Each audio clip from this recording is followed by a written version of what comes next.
પ્રતિબિંબની પાર. પ્રકરણ 8. નાસ્તો પતાવીને ક્યાંય સુધી અમે એ જગ્યાના નકશાઓ અંગે ચર્ચા કરતા બેઠા. તડકો સારો એવો રેલાવા માંડ્યો અને અમે કેસરબાના અમારા કમરામાં આવ્યા. બાથરૂમમાં સ્વચ્છ મીઠા પાણીનું પુનઃ સ્નાન કર્યું. વળી પાછી માધવી પેલા આયનાની સામે બેસીને તૈયાર થઈ. આયનાની સામે તે બેઠી તે જ પળે મને ધ્રાસકો પડ્યો હતો. તેની પાછળ જઈને ઊભા રહેવાની મારામાં હિંમત ન હતી, છતાં દૂરથી તેનું પ્રતિબિંબ જોયા વગર રહેવાતું ન હતું. હું તેની નજીક ગયો. મને હસવું આવ્યું. તેણે ખાનામાંથી બીજા કોઈ ક્રીમની બાટલી કાઢી હતી અને તે ગાલ પર લગાવી રહી હતી. આયનામાં તેનું પ્રતિબિંબ બહેતરીન લાગતું હતું. હું તેની નજીક ગયો. મને હસવું આવ્યું. ગઈકાલે રાત્રે કોણ જાણે શું થયું હતું, પણ માધવીના ચહેરાની જગ્યાએ મેં ખોપરી જોઈ હતી. સવારના સ્વચ્છ ઠંડા પ્રકાશમય વાતાવરણમાં રાતની વાત તદ્દન મૂર્ખાઈભરી લાગતી હતી. કેવા કેવા ભ્રમ આદમીના મનમાં ઊભા થાય છે, મેં વિચાર્યું. માધવીની બાજુમાં જઈને મેં તેની ગરદન પર હાથ ફેરવ્યો. માધવીએ ઊંચું જોયું અને મેં તેના હોઠ ચૂમ્યા. થોડી વારમાં જુવાનસી છાપા મૂકી ગયો. જાસોદમાં છાપા મોડા આવતા. કેટલા વાગે જમશો સાહેબ? જુવાનસીએ પૂછ્યું. તમે જમવાનું કહેશો તેટલા વાગે જુવાનસી, મેં હસીને કહ્યું. પાલીબાએ પૂછાવ્યું છે કે મહેમાનો માટે ગાડી કેટલા વાગે મોકલે? જુવાનસીએ પૂછ્યું. પાલીબા નામના શ્યામકુંવરવાના નોકરાણી દરબારગઢના રસોડાનો વહીવટ સંભાળતા. કેમ જુવાનસી, બા નથી? મેં પૂછ્યું. મને ત્યારે જ યાદ આવ્યું કે તેમના હિસાબનીશ અને કારભારીની દીકરીની તબિયત બગડી હતી અને તેમને સાંજે જ જવું પડ્યું હતું. કારભારીની દીકરીને? એ જ સાહેબ, વીમુની તબિયત બગડી છે. ડૉક્ટર કહે છે તેના આંતરડામાં કંઈક થયું છે. મોટી હોસ્પિટલ લઈ ગયા છે. સાહેબ અને બા બંને ગયા છે. ક્યાં લઈ ગયા છે જુવાનસી? એ તો સાહેબ મેં પૂછ્યું નથી, તેણે જવાબ આપ્યો. એમ કે એ મને કહેવું નહીં હોય, કારણ તે અમારું વેકેશન બગાડવા માગતા નહીં હોય. ખરેખર તેમને હું મદદ કરી શકું તેમ હતો. મારા મામાની દીકરી અને તેના પતિની સુંદર ક્લિનિક અને હોસ્પિટલ હતી. તે સિવાય ઘણા મિત્રો પણ હતા. એ કારભારી વિશે હું જુવાનસી સાથે વાત કરતો રહ્યો. તો સાહેબ જમવા માટે? જુવાનસીએ કહ્યું. પાલીબાને કહેવડાવ્યું હોય તો? અરે ઉતાવળ ક્યાં છે જુવાનસી, હજુ હમણાં તો નાસ્તો કર્યો. હું તમને કહું છું પછી, મેં કહ્યું અને તે હળવેથી બહાર ચાલ્યો ગયો. છાપા લઈને હું ઝરૂખામાં ગયો અને ત્યાં બેઠક જમાવી. માધવીમાં પણ સામાન્ય સ્ત્રી સહજ ખણખોદ વૃત્તિ ઓછી ન હતી. ડ્રેસિંગ ટેબલના ખાનાની બધી ચીજો તે જોઈ વળી હતી. અરે એક ખાનામાંથી તેણે ચાવીઓનો નાનકડો ઝૂડો શોધી કાઢ્યો હતો અને બાથરૂમની બહારના ડ્રેસિંગ રૂમના વોર્ડરૂમનું બારણું ખોલ્યું હતું. હું ઝરૂખામાં બેસીને દરિયા પર હલકેથી ઉછળતા મોજા જોતો હતો અને છાપા ફેરવતો હતો. કેતન, કેતન, તેણે બૂમ મારી. હું ઝરૂખામાંથી અંદર આવ્યો. માધવી ડ્રેસિંગ ટેબલ સામે ન હતી. એક ક્ષણ મને ધ્રાસકો પડ્યો. તેની બીજી બૂમ સાંભળીને મને હાશ થઈ. તે ડ્રેસિંગ રૂમમાં હતી. તેણે વોર્ડરોબ ખોલ્યું હતું. આ શું માધવી? અરે જોતો, તે બોલી. ડ્રેસિંગ વોર્ડરોબના બંને બારણા ખોલીને તે ઊભી હતી અને આશ્ચર્યથી વોર્ડરોબની ચીજો જોઈ રહી હતી. માધવી, મેં કહ્યું. ડ્રેસિંગ ટેબલમાં જ આની ચાવીઓ પડી હતી, માધવી મારી સામે જોઈને બોલી. અરે પણ આ રીતે કોઈના કમરાનું વોર્ડરોબ ખોલાય? મને ખબર નહીં કેતન કે આમાં આટલી કિંમતી ચીજો હશે, તે બોલી અને હું વોર્ડરોબના ખાનાઓ તરફ જોઈ રહ્યો. એક ખાનામાં કોડીબદ્ધ હેંગરોમાં સાડીઓ લટકતી હતી. બીજા ખાનામાં સફાઈથી ઇસ્ત્રી કરેલા કપડાં. નીચેના ખાનામાં મોજડીઓ. એક ખાનામાં બ્રીચીસ, શોર્ટ્સ, કેપ્સ. કોઈ પણ મોડલ ગર્લના મોંમાંથી આ નીકળી જાય તેવા ડ્રેસીસ.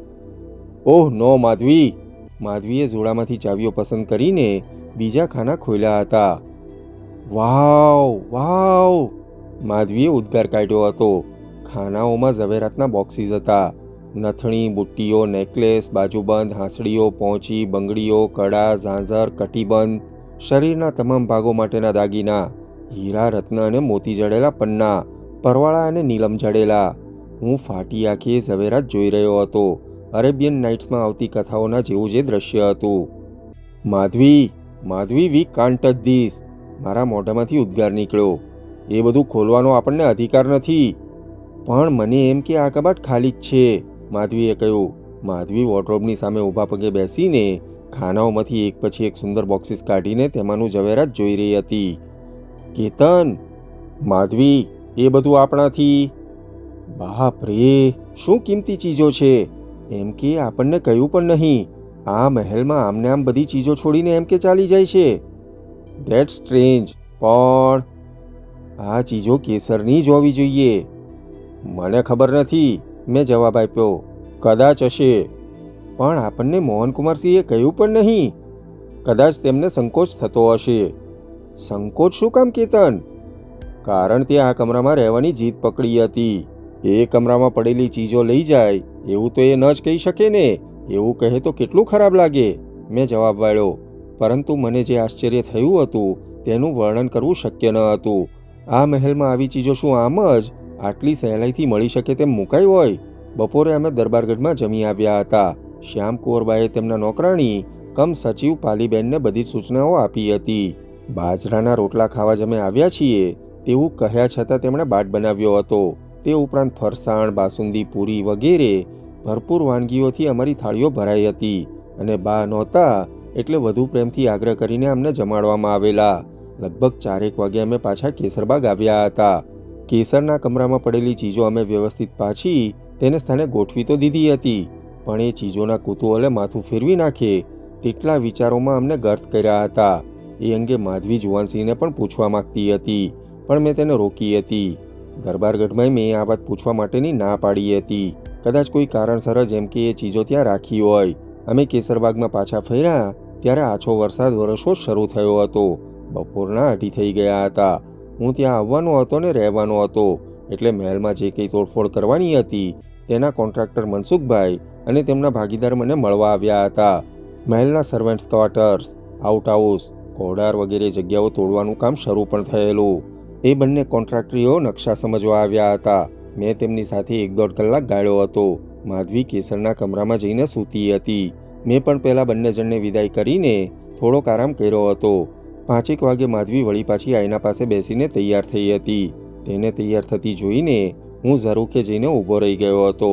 ચોમાસું સાચે જ પૂરું બેસી ગયું હતું. ક્ષિતિજ પર જે કાળા વાદળો દેખાતા હતા તે બધા જ માઇલોની મજલ કાપીને મહેલ પર, જાસોદના કિનારા પર અને ગામ પર ઝળુંબવા માંડ્યા હતા. અમે બીચ પર ફર્યા હતા, ખડકો નિહાળ્યા હતા.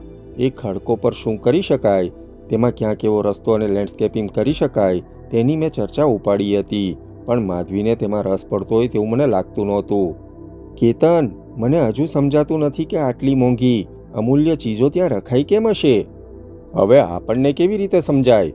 કદાચ એમ કે એ ચીજો પોતાના દરબારગઢમાં રાખી શકે તેમ નહીં હોય.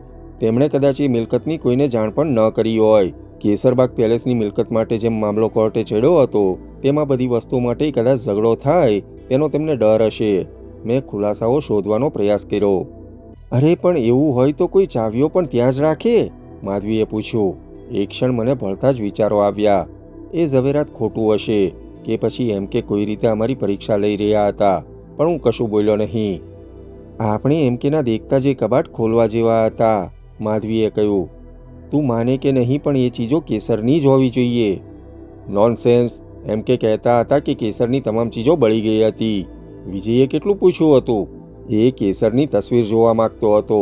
ત્યારે જેમ કે એ કહેલું કે તેની ચીજો બળી ગઈ છે. શ્યામકુંવરબા પણ તે વખતે હાજર હતા. આપણે બાને પૂછીશું, માધવીએ કહ્યું. કદાચ બાથી એ વાત એમ કે છુપાવી હોય. રાજા રજવાડાઓમાં આવું શક્ય છે Madhavi. I don't think so, તે બોલી હતી. આપણે પંચાયત કરવાની શી જરૂર? અરે સમજતો કેમ નથી? કદાચ બા કે એમ કે બેમાંથી કોઈને ખબર પણ ન હોય. માધવી દલીલ કરતી હતી. હું તેને સમજાવી શકું તેમ નહોતો, કારણ હું પોતે જ સમજી શકતો ન હતો. અમારી વચ્ચે બસ આવી જ કોઈ ચર્ચા થતી રહી. માધવી ફરી વખતે ચીજો જોવા માંગતી હતી, પણ મેં તેને અટકાવી હતી. સાંજે અમારે દરબારગઢમાં જ જમવા જવાનું હતું. તદ્દન ધીરો વરસાદ શરૂ થયો હતો, પણ અમારે ગાડીમાં જવાનું હતું એટલે કોઈ તકલીફ નહોતી. શ્યામકુંવરબા આવી ગયા હતા. તેમણે અમને આવકાર્યા. એમ કે ઘરમાં નહોતા. માફ કરજો, તમારી આગતા સ્વાગતા બરાબર થઈ ન શકી. મને ખબર છે બા, તમારા કારભારીની દીકરી. હા જુઓ ને, ડૉક્ટર કહે છે કે તેને એપેન્ડિક્સ છે અને ઓપરેશન કરવું પડશે, એટલે તો એમને જવું પડ્યું અમદાવાદ. હું સાથે જવાની હતી, પણ થયું કે તમે લોકો આવ્યા છો અને... ખરું છે ને બા, અમે ક્યાં મહેમાન છીએ? માધવીએ કહ્યું. તમારે મને કહેવું જોઈએ ને, હું તેને લઈ જાત. સાહેબને નાહકનો છેક અમદાવાદનો ધક્કો શું કામ ખવડાવ્યો? અમે બધી સગવડ કરી આપત. અરે ભાઈ, તમે જાત તોય સાહેબને તો જવું જ પડત. અમારા કારભારીને સાહેબ વગર ચાલે જ નહીં, અને તેમની દીકરી એટલે અમારી દીકરી. આજકાલનો સંબંધ ઓછો છે, પેઢી દર પેઢીથી સંબંધ ચાલતો આવે છે. શ્યામ કુંવરબાએ કહ્યું, અને પછી રજવાડાની જૂના સમયની, બ્રિટિશ જમાનાની અને તેથી જૂની વાતો નીકળી. અમે જમી રહ્યા ત્યાં સુધી એ વાર્તાલાપ ચાલુ રહ્યો.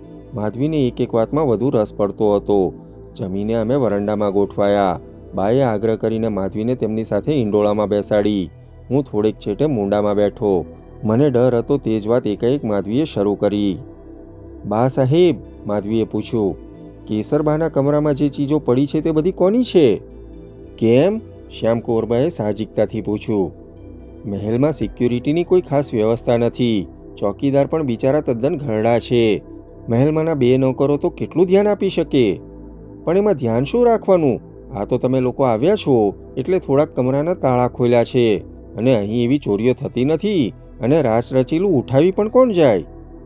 હું રાચરચીલાની વાત નથી કરતી બા સાહેબ. હું વોર્ડરોબની વાત કરું છું, ડ્રેસિંગ ટેબલની વાત કરું છું. તેનું શું છે? એ કોણ લઈ જવાનું હતું? અમે જે કમરામાં રહીએ છીએ તે કમરામાં, કેસરબાના કમરામાં જે ડ્રેસિંગ રૂમ છે તેનું ડ્રેસિંગ ટેબલ અને વોર્ડરોબ તો ચીજવસ્તુઓથી ખીચોખીચ ભરેલું છે. મતલબ? બાએ આંખો પોળી કરીને પૂછ્યું. મેં તો કેવળ જિજ્ઞાસાથી ડ્રેસિંગ ટેબલના ખાના ખોલ્યા હતા. એ અહીંનો અદ્ભુત છે. તેની સામે બેસીને મેં ખાના ખોલ્યા, અને બા સાહેબ, હું સાચે જ હેપતાઈ ગઈ હતી. જાત જાતના ઉપટનો, વેનિશિંગ ક્રીમ્સ, હર્બલ ક્રીમ્સ, કોલ્ડ ક્રીમ્સ, પરફ્યુમ્સ તથા કાંસકા અને બ્રશ. એક જુઓ અને બીજી ભૂલો. રત્નજડિત કાંસકીઓની વાર્તાઓ મેં વાંચી હતી, પણ તે જોવાનો મોકો પહેલી વખત મળ્યો. અને ખાનામાં કેળે ખોસવા માટે કંડારેલી ચાવીઓનો ઝોડો મેં જોયો, અને મને થયું કે તે વોર્ડરોબનો જ હશે. મારે કોઈના ઘરના કબાટો ખોલવા ન જોઈએ, પણ મારી જિજ્ઞાસા રોકાઈ નહીં. મેં વોર્ડરોબ ખોલ્યું. આશ્ચર્યથી હું તદ્દન આભી બની ગઈ હતી. બા સાહેબ, થોકબંધ કપડાં, સાડીઓ, ચોળી, ચણિયા, બ્રીચીસ અને વેસ્ટર્ન ડ્રેસીસ. પગરખા પણ કેટલા! 4-6 જોડી રાઇડિંગ શૂઝ, અને ઘરેણાં, એકથી ચડે તેવા ઘાટના ઘરેણાં. હીરા, મોતી, નીલમ, પરવાળા, બસ જોયા જ કરીએ. માધવી, આ બધું તે વોર્ડરોબમાં જોયું? બા સાહેબે ચોંકીને પૂછ્યું.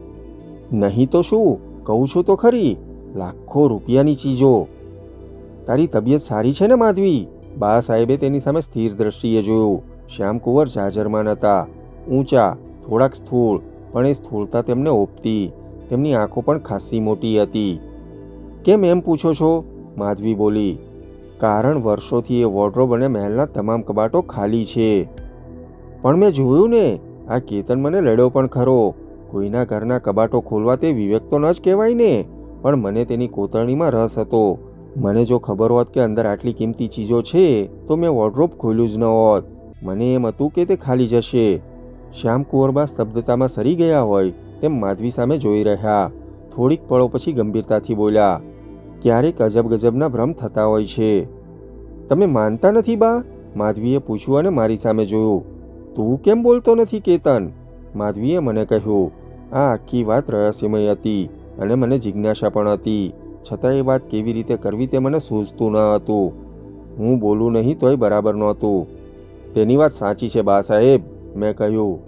શ્યામકુંવરબા કશીક મૂંઝવણમાં મુકાયો હોય તેમ મને લાગ્યું. ખરેખર તે કંઈ બોલવા માગતા હતા, કશુંક કહેવું હતું તેમને, પરંતુ તે અવાક રહ્યા. એ ચીજો તમારે ખસેડી લેવી જોઈએ બા સાહેબ. હા. તેમણે માત્ર એટલો જ ઉદ્ગાર કાઢ્યો. તેમના ચહેરા પરથી મને લાગતું હતું કે તે પણ વિસ્મય પામ્યા હતા કે પછી માધવીની વાત માનવા તૈયાર નહોતા. મારી તપાસ તો કરવી પડશે, કહીને તે ઊભા થયા. તેમણે ડ્રાઈવરને બૂમ પાડી. તે હમણાં જ જમીને ઊભો થયો હતો. તેમણે તેમની ગાડી કઢાવી. અમે લોકો અમારી ફિયાટ લઈને આવ્યા હતા, પણ એમ કે એ ગાડી પણ મુકાવી દીધી હતી. આપ આવો છો અમારી સાથે? મેં પૂછ્યું. આખો દિવસ ક્યાંય ગઈ નથી, તમને મૂકતી આવું, તે બોલ્યા. થોડી વારમાં અમે કેસરબાગ પેલેસ પર પહોંચ્યા. અંધારું થઈ ગયું હતું. મહેલના કેટલાક કમરાઓમાં વાયરિંગ સડી ગયું હતું. યા તો વીજળીના ગોળા નહોતા. તેમ છતાં દીવાનખંડમાં, ડાઇનિંગ હોલમાં, પાછળની અગાસીમાં, દાદરમાં અને કેસરબાના કમરામાં બત્તીઓ જલતી હતી. કેસરબાના કમરામાં ઝુમ્મર ઉપરાંત દિવાલો પર બ્રેકેટ્સ પણ હતા. તેમાંના કેટલાકમાં બલ્બ નહોતા. મહેલમાં જુવાનસિંહ ઉપરાંત બીજો એક ચોકીદાર ગુલાબસિંહ આમ તો મહેલની ચોકી કરતો, પરંતુ તે ખાનસામાં પણ હતો. કાળુ નામનો બીજો એક નોકર મહેલની સાફસૂફી કરતો. અમે મહેલ પર પહોંચ્યા ત્યારે જુવાનસિંહ ખાટલામાં આડો પડ્યો હતો, અને મહેલને પગથિયે બેસીને બંને નોકરો બીડી પી રહ્યા હતા. અમારી ગાડી પ્રવેશી કે તરત એ બધા તેમની સળગાવેલી બીડીઓ બુઝાવીને ઊભા થઈ ગયા. હજુય જાસોદમાં રાજવી કુટુંબનો મોભો સચવાતો હતો. અમે મહેલમાં પ્રવેશ્યા. માધવી સીધી જ કેસરબાના કમરા તરફ ચાલી. આવો બા સાહેબ, તમે જાતે જ જોઈ લો, કહેતી તે આગળ ચાલી અને પેલા અનુપમ આયના પાસે પહોંચી. તેણે અમારી સામે જોઈને સ્મિત વેર્યું. એ આયનાની સામેની નાનકડી સુંદર બેઠક પર બેઠી. આયનામાં પડતું તેનું પ્રતિબિંબ અનેરું લાગતું હતું. એ હતી તેના કરતાં જાણે વધુ રૂપાળું એ પ્રતિબિંબ હોય તેવું મને લાગ્યું. તે છતાં એક ક્ષણ મને થડકારો થયો. ડ્રેસિંગ ટેબલને 2 ખાના હતા અને ખાનું ખોલવા માટે કંડારેલી ચાંદીની કે એવી જ કોઈ ધાતુની કડીઓ લબડતી હતી.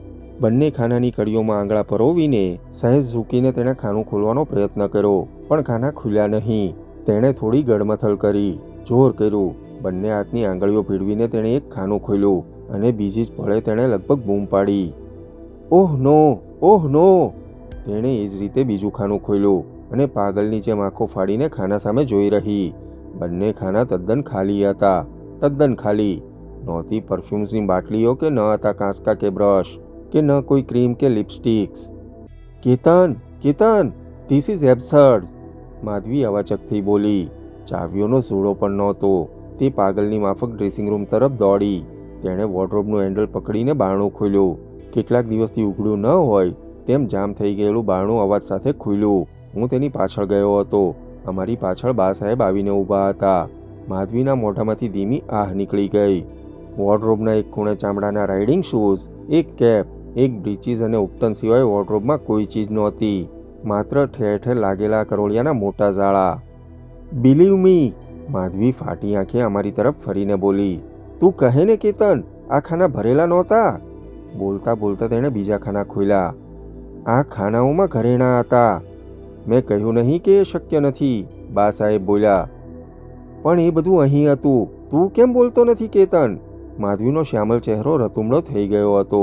તેની આંખોમાં આશ્ચર્ય કરતાં ભય તરી આવ્યો હતો. રિલેક્સ માધવી, મેં કહ્યું. મને તે જ વખતે રાત્રે મેં શું જોયું હતું તે કહેવાનું મન થઈ આવ્યું, પણ હું બોલ્યો નહીં. What relax? તે મને રોકી નહોતી. એ કપડાં, એ ઘરેણાં હું જોતી હતી ત્યારે તે જ મને કહ્યું નહોતું કે કોઈની ચીજને અડવું ન જોઈએ. મેં તને પૂછ્યું નહોતું કે આવી કિંમતી ચીજો કેમ આ રીતે મહેલમાં રહેવા દેવામાં આવી હશે? બિલીવ મી બા સાહેબ, એ ચીજો અહીં હતી. અમે બંનેએ જોઈ હતી. Must be very very valuable. મારી જિંદગીમાં મેં એવા ઘરેણાં, એવી સાડીઓ, એવા ડ્રેસીસ જોયા નથી. તેના સ્તનયુગમાં શ્વાસ ભરાતો હતો. તેને બોલતા પણ તકલીફ થતી હતી. તમને ભ્રમ થયો હશે, બા સાહેબ બોલ્યા. અમને બંનેને? માધવીએ પૂછ્યું. બા સાહેબ, એ ચીજો કોઈ ઉઠાવી ગયું છે. ચોક્કસ ચોરી થઈ છે અથવા કંઈક ભેદ છે. તે માથું હલાવીને બોલી.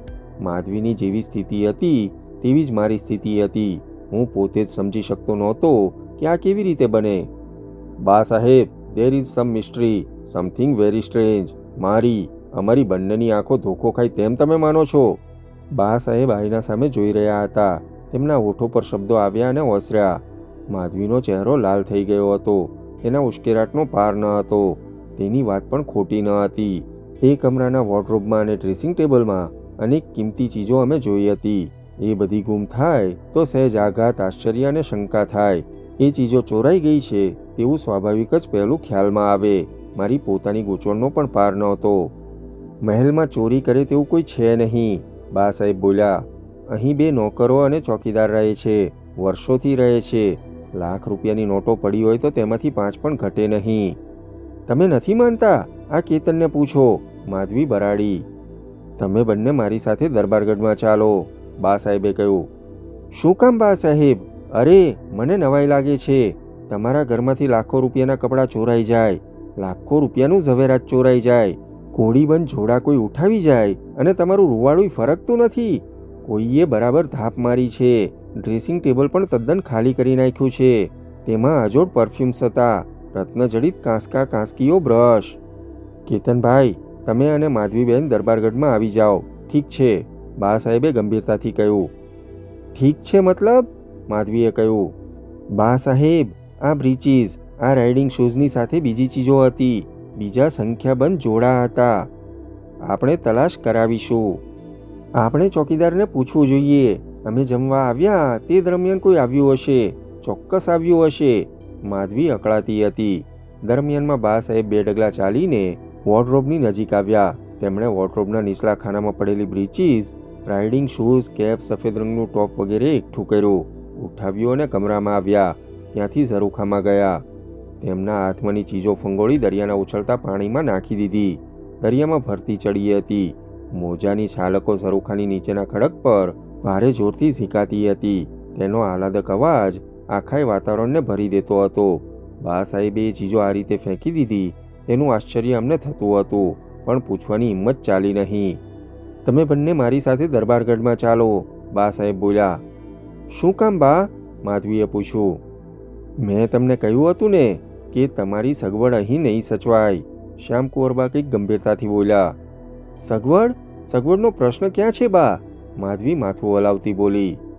તો સરસ, પણ તમે મારી સાથે દરબારગઢમાં ચાલો, શ્યામકુંવર એટલા સત્તાશાહી અવાજે બોલ્યા કે માધવી અને હું બંને હેપતાઈ ગયા. તમને સમજાવવાની કોશિશ, બા, હું અહીં જ રહેવા માગું છું. અમે સાચે જ અદ્ભુત આનંદ માણી રહ્યા છીએ. આ તો એવું બન્યું કે માધવીએ રડ લીધી, અને એક વખત માધવી જીત પર ચડે પછી કોઈ કશું કરી ન શકે. શ્યામકુંવર પોતે એ વાતથી નારાજ હતા, પણ તેમણે ચર્ચા ટૂંકાવવા પ્રયાસ કર્યો. તે બારણે ગયા અને બૂમ પાડી, જુવાનસી, અરે જુવાનસી! થોડી વારમાં જ આવ્યો બા સાહેબ, કહીને એક નોકર દોડી આવ્યો.